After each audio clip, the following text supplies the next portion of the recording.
Video जो है सो कि आज का है बायोलॉजी। ये बायोलॉजी जो मैं आपको पढ़ाने जा रहा हूँ आज का टॉपिक इससे आपको 10th के, ग्रेजुएशन के या कोई भी कॉम्पिटिटिव एग्जाम के हर एक एग्जाम में जो है सो कि 1 नंबर से 2 नंबर का क्वेश्चन पूछता ही है। और ऐसा इससे बेहतर अगर आपको आज से पहले किसी ने भी बताया होगा तो आप हमारे इस YouTube चैनल को अनसब्सक्राइब करके आप यहाँ से चले जाइएगा। और अगर वीडियो अच्छा लगे तो अपने दोस्तों में शेयर करें और एक लाइक जरूर करें। तो आइए हम बिना देरी करते हुए इस टॉपिक को हम चालू करते हैं। आज का हमारा टॉपिक है रेस्पिरेशन सिस्टम, जिसको हम लोग हिंदी में बोलते हैं श्वसन तंत्र। हम लोग या कीट फतिंगा या मछली उछली वगैरह वगैरह दूसरे जो है सो कि जीव सब किस तरीके से श्वास लेते हैं उसके बारे में हम जानते हैं। उसके जानने से पहले एक बात हम करते हैं, सिस्टम तंत्र किसे कहते हैं। तो सिस्टम जैसे आजकल दुनिया में जैसे कि चल रहा है, मैं यहाँ पे बैठा हूँ, मैं वीडियो बना रहा हूँ और आप सब वीडियो देख रहे हैं, ये भी एक सिस्टम है। ये सिस्टम किसके पास है? तो गूगल के पास है, यूट्यूब के पास है, यानी हर एक के पास जो है कोई ना कोई सिस्टम जुड़ा हुआ है। आप भी जो है सो कि हम भी जो है सो कि एक दूसरे से जुड़े हुए हैं। तो जिस तरीके से हम जुड़े हुए हैं उसे हम कहते हैं सिस्टम। रेस्पिरेशन, रेस्पिरेशन यानी श्वसन तंत्र। रेस्पिरेशन सिस्टम का पूरा अर्थ हो गया श्वसन तंत्र। हम किस तरीके से, तो रेस्पिरेशन सिस्टम ब्रीथिंग, जिसको हम कहते हैं श्वास, ब्रीथिंग श्वासोच्छ्वास, सांस लेने तथा छोड़ने की प्रक्रिया को हम श्वसन कहते हैं। जैसे हम इसी सब क्या हो गया, ब्रीथिंग यानी श्वासोच्छ्वास हो गया। ब्रीथिंग 2 प्रकार से होते हैं मेरे भाई, ब्रीथिंग 2 प्रकार से होते हैं। आप एक बंद कमरे में बैठ जाइए और मेरे साथ पढ़िए। अगर मैं आपको गारंटी देके बोलता हूँ कि अभी आपको ये चीज़ याद नहीं हो गई तो आप हमारे इस YouTube चैनल को अनसब्सक्राइब करके चले जाइएगा। ब्रीथिंग 2 प्रकार से, एक इनहेलेशन और एक एक्सीलेशन। एक इनहेलेशन और दूसरा एक्सीलेशन। इनहेलेशन निश्वासन, एक्सीलेशन निश्वासन। इनहेलेशन निश्वासन, एक्सीलेशन निश्वासन। भाई इनहेलेशन में क्या होता है, इन आप जैसे आपके मोबाइल में इंटरनल होगा, एक्सटर्नल होगा। इंटरनल इतना जीबी, एक्सटर्नल इतना जीबी। तो इन से आपको पता चल गया कि अंदर वाले चीज, एक्स मतलब पता चल गया कि बाहर वाले चीज। इनहेलेशन मतलब कि एयर, वायु को हम अपने अंदर लेने की प्रक्रिया को इनहेलेशन कहते हैं तथा छोड़ने की प्रक्रिया को एक्सीलेशन कहते हैं। जैसे आपको भी पता होगा, आपने केमिस्ट्री में पढ़ा होगा कि एयर में बहुत सारे जो है सो कि एलिमेंट मिले हुए रहते हैं, जैसे nitrogen, oxygen, carbon dioxide, carbon monoxide, इस तरीके से और अदर गैस भी मिले हुए रहते हैं। तो आइए हम जानते हैं भाई, सबसे पहले जो हम श्वास लेते हैं यानी इनहेलेशन की प्रक्रिया में जो हम एयर ग्रहण करते हैं, एयर ग्रहण करते ही सबसे पहले हमारा बॉडी ग्रहण करता है नाइट्रोजन को। केकरा? तो नाइट्रोजन को। नाइट्रोजन हम लोग 78% ग्रहण करते हैं। एक्सीलेशन में क्या होता है कि जैसे ही नाइट्रोजन हमारे बॉडी के अंदर जाता है तो बॉडी का पार्ट पुर्जा कहने लगता है, काका ये नाइट्रोजन काका तुहार अइबा कोई काम न हो से तू बाहर चल जा।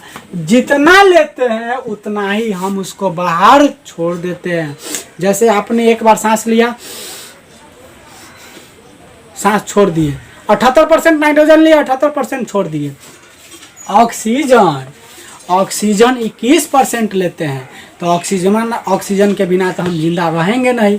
तो बॉडी अंदर जाते ही जैसे कि ऑक्सीजन को खींचने लगता है, हे रे ये हमार वाली है, ये हमार वाली है। तो ऑक्सीजन को सब कहने लगता है ये हमार वाली है। तो मतलब 21% लेते हैं और 17% छोड़ देते हैं, यानी 4% हमारा बॉडी उस ऑक्सीजन को रख लेता है।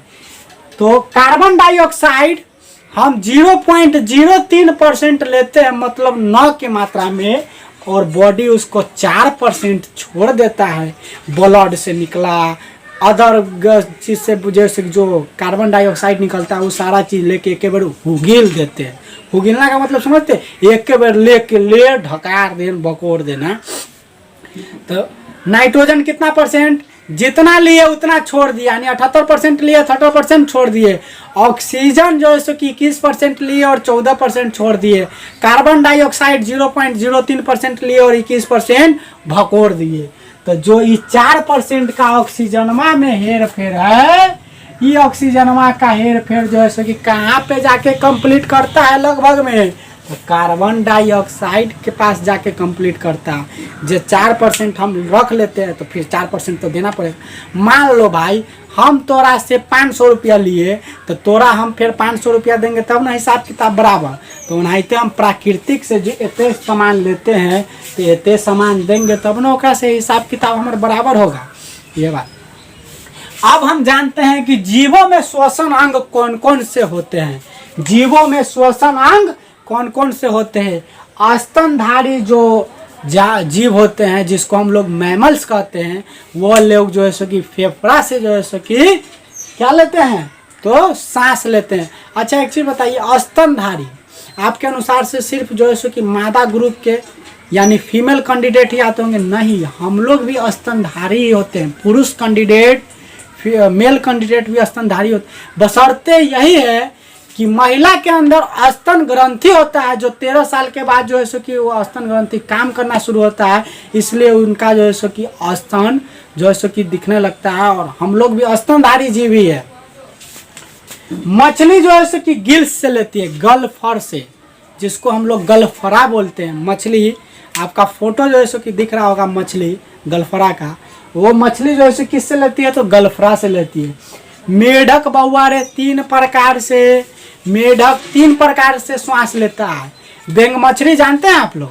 बेंग मछली देखे हुए होइएगा, जो हम लोग जो है कि जाते होंगे खेलने उलने, पहले हम लोग जाते थे तो पानी में जैसे कि ना बहुते जैसे करिया करिया सब जैसे चलता था। बेंग मछली का आपका फोटो जो है स्क्रीन पे आ रहा होगा।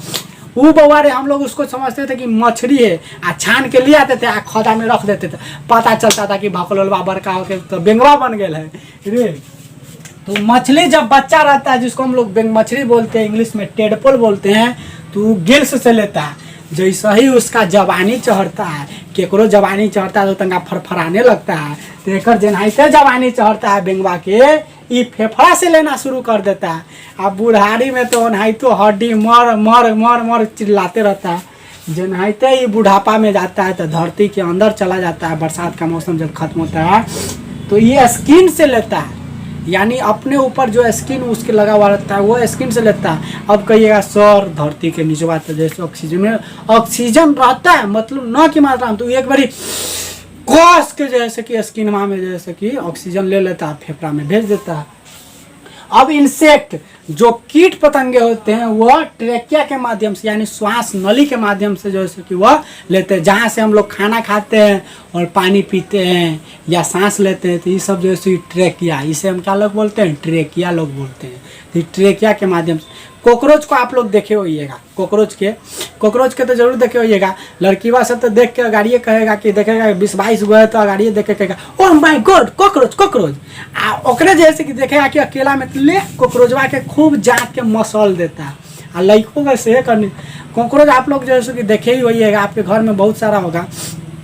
कॉकरोचवा के है ना, ये गर्दनमा काट दीजिएगा तो वो 11 दिन तक जिंदा रहता है। और कहिएगा कि केना तो सुनो, क्योंकि वो सांस जो है कहाँ से लेता है, तो ट्रेकिया से। आप एक गर्दनमा ना काटे हैं, लेकिन वो तो सांस ले ना रहा है, तो सांस के चलते वो 11 दिन तक जिंदा रहता है, लेकिन वह भोजन न मिलने के कारण वह मर जाता है।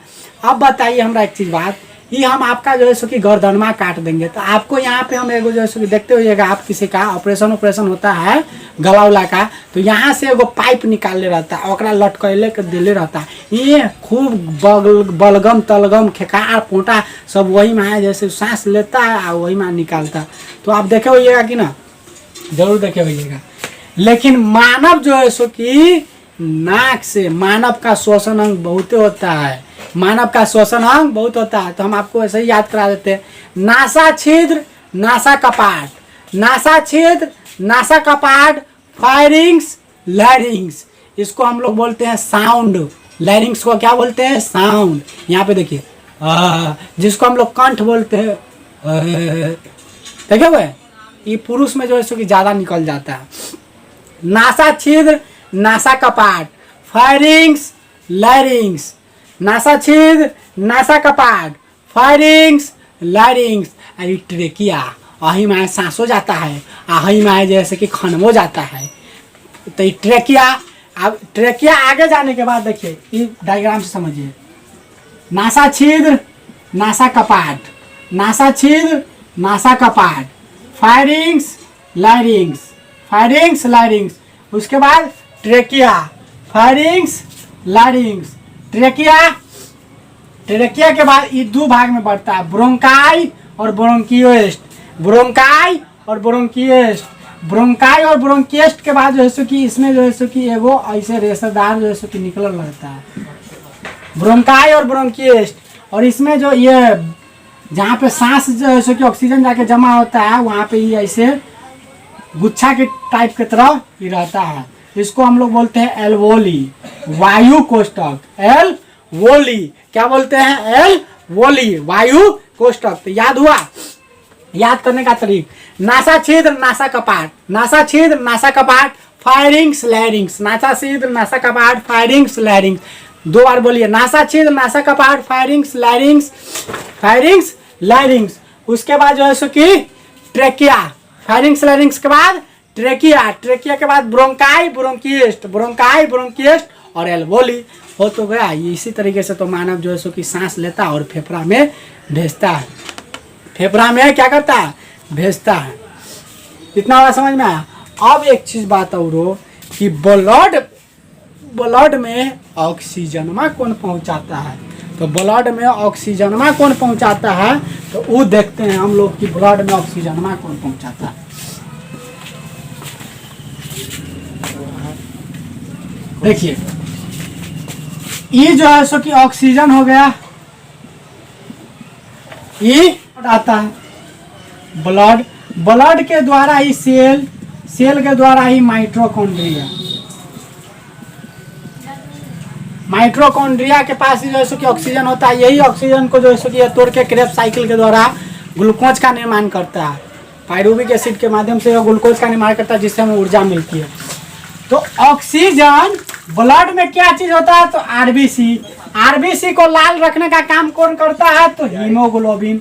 कौन कौन करता है? हीमोग्लोबिन। भाई रे एक बात याद रखिए, ये हीमोग्लोबिन जो है ना, ये हीमोग्लोबिन के सच्चा प्यार है कार्बन मोनोऑक्साइड। कौन है मेरे दोस्त? Carbon monoxide. सच्चा प्यार एकर कौन? Carbon monoxide.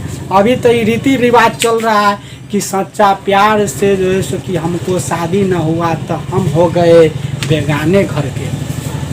तो हीमोग्लोबिन कार्बन मोनोऑक्साइड के सच्चा प्यार। अब हीमोग्लोबिन के कार्बन मोनोऑक्साइड से शादी नहीं हुआ, दोनों में कांटा कटा, टक्का टकवल, सब जैसे कि विपरीत हो गया। तंका तंका को बात के लेल दोनों विपरीत हो गया। तो एक सदियावा केकरा साथ हो गया? ऑक्सीजन के साथ। केकरा साथ? ऑक्सीजन के साथ। भाई अब हमरा एक चीज बता, तोहर पुरनकी गर्लफ्रेंड रहेगी आए आ तोहर जो नईकी बीबी रहेगी, तो नईकी बीबी के सामने में गर्लफ्रेंड को देखेगा तो ओकरा पास 9 दिन के नहीं तो कंछिया के तो जरूर जाएगा। तो कार्बन मोनोऑक्साइड के साथ भी और हीमोग्लोबिन के साथ भी सेम कंडीशन है। अब देखिए क्या कंडीशन है। ये तो जो है कि ऑक्सीजन को हीमोग्लोबिन के माध्यम से ब्लड तक पहुंचाता है, ब्लड सेल को और सेल माइटोकॉन्ड्रिया को पहुंचाता है। अब क्या होता है कि धुआं धुकुर कहीं होते रहता है, कुछ जलते रहता है, तो जो है कि ये हीमोग्लोबिन केकरा लेने चल जाता है ऑक्सीजन के छोड़ के? कार्बन मोनोऑक्साइड के। तब ना हम कहीं धुआं धुकुर होते रहता है तो दम फूलने लगता है, एकदम लगता रहता है बाप रे बाप बड़ी मर जाएंगे, सीधे जैसे कि बुझाइबे नहीं करता रहता कि कुछ क्या करे। तो ये हीमोग्लोबिन जो है कि किसको लेना चल जाता है? तो कार्बन मोनोऑक्साइड को अपना सच्चा प्यार से मिलने चला जाता है। आई ऑक्सीजनवा के भकलोलवा हीमोग्लोबिन अपना बीबियावा को छोड़ देता है। अगर वीडियो अच्छा लगा हो तो अपने दोस्तों में शेयर करें, लाइक करें, कमेंट करें और इसी तरह भड़कते चीज़ के लिए, ऐसे ही मज़ेदार वीडियो के लिए आप हमारे इस YouTube चैनल से जुड़े रहें। और